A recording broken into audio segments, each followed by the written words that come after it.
AirPods Pro 3 work over Bluetooth with just about any device.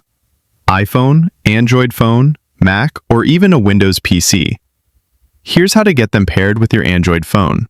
First, open the Settings app on your Android, tap Bluetooth, and head into Bluetooth settings. Now flip open the lid of your AirPods Pro 3 case so your phone can detect them.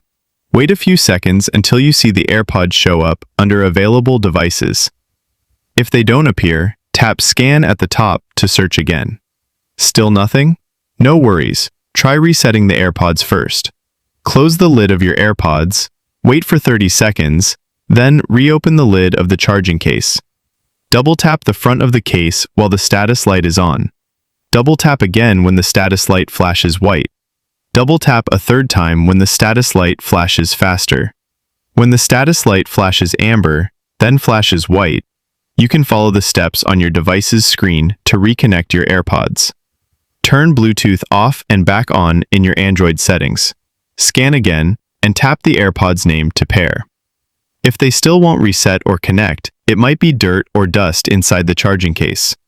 Gently clean the connectors inside the case with a cotton swab and wipe the metal stems of each earbud with a soft microfiber cloth. After that, repeat the reset steps and try pairing once more. Once they're paired, you're good to go. Start using your AirPods Pro 3 with your Android phone. Need more help? Drop a comment below or reach out to Apple support by phone, chat, or email. You can also check out my separate guide on booking an Apple Store appointment nearby. Hope this helped you get connected. If you found it useful, don't forget to like, share, and subscribe for more free tech tips videos.